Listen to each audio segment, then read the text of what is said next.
একজন এমন ভাস্কর্য শিল্পী যিনি ভারত তথা সমগ্র বিশ্বের কাছে একটা ছাপ ছেড়ে গেছেন। শ্রী রামকিঙ্কর বেইজ তার জীবনকে উদ্দেশ্য করে এক অসামান্য নাটক উপস্থাপনা করল হাওড়ার সৃজন। নাটকটির নাম কলের বাঁশি।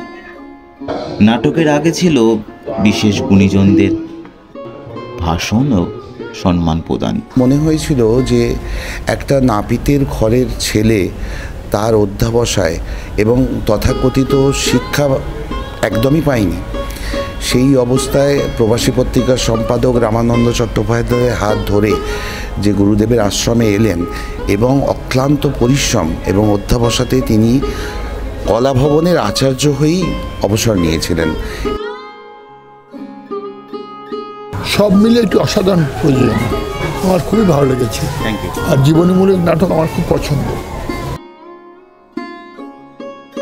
অপূর্ব, খুব সুন্দর, খুব সুন্দর। আপনার ভাস্করাচার্যর লাইফ নিয়ে সুদীপ লিখেছে, বাকি পুরো দল উঠে এসেছে সেইটাকে নিয়ে ভাবনা চিন্তা করে। কারণ আমার নাটকটা পড়া ছিল, কিন্তু সে নাটকটা এইভাবে ম্যানিফেস্ট করেছে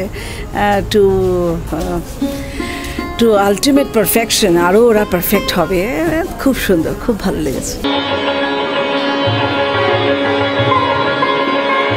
কলের বাঁশির যে কর্ণধার সুদীপ ঘোষাল, যাকে আমরা অনেকে বকুল নামে চিনি, তা তিনি একদিন আমার কাছে এলেন, এসে আমাকে বললেন যে আমি একটি নাটক লিখেছি রামকিঙ্কর বেইজকে নিয়ে, তা নাটকটি যদি একটু আপনি পড়ে দেখেন।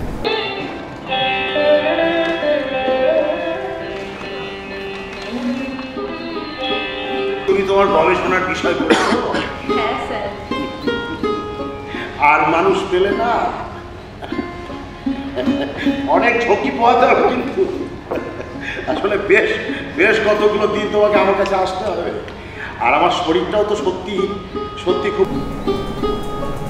তা একে নাটক আর তারপর এই রকম একটা মানুষ, খুব স্বাভাবিকভাবে আমি খুব এক্সাইটেড ফিল করি এবং তার কাছ থেকে নাটকটি নিয়ে এবং পড়ি। আমার মনে হচ্ছিল যে কাজটা করব। এখন এই কাজটা করতে গিয়ে অনেক রকম সমস্যার সম্মুখীন হয়েছি। প্রথম কথা, একটা ছোট দল, নতুন দল, এখন তাদেরকে দিয়ে একটা বড় কিছু কাজ করাতে গেলে যেমন অনেক বাধা অতিক্রম করতে হয়, কিন্তু সেই অতিক্রম করাগুলোও এক এক ধরনের জয়, এক এক ধরনের মনে আনন্দ দেয়।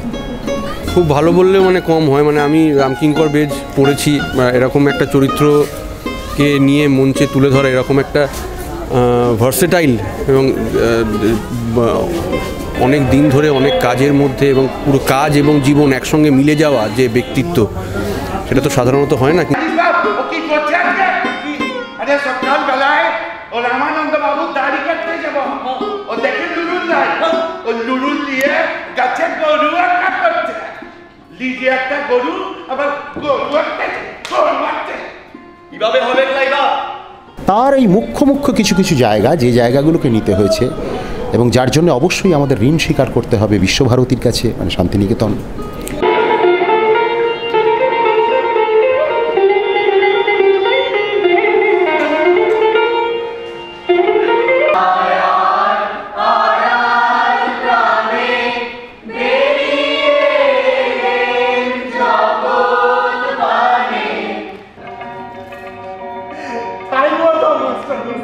খুব সুন্দর, খুব ভালো, খুব ভালো লেগেছে, খুব ভালো লেগেছে, ভীষণ ভালো লেগেছে। ভালো লেগেছে, খুব ভালো লেগেছে, ভালো লেগেছে। থিয়েটার এক্সপিরিয়েন্স ফার্স্ট টাইম, কিন্তু ফার্স্ট টাইম এক্সপিরিয়েন্স খুব ভালো।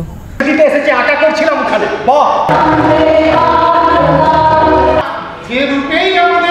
যেরকম জানতাম সেরকমই দেখতে পেরেছি, মানে এত সুন্দর করে ফুটিয়ে তুলেছে, কিছু বলার নেই, অতুলনীয়, খুব ভালো লেগেছে। Thank you. চলে যাও এখান থেকে, আর কোনোদিনও আমার চোখের সামনে আসবে না তুমি। আমাকে চোখ রাঙাল ঠিক তোর মতো হয়েছে রে রাধে, ঠিক তোর মতো।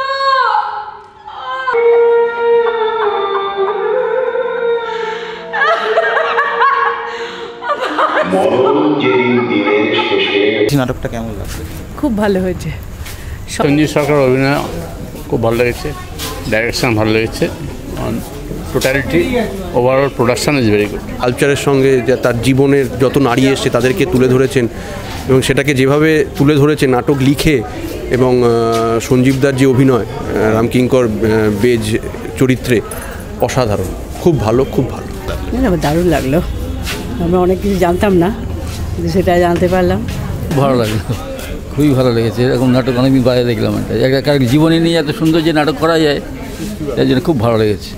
ভালোই লেগেছে, বেশ খেটে করা নাটক, অন্য এক অভিজ্ঞতা, দারুণ লেগেছে। কিছু বলার নেই আর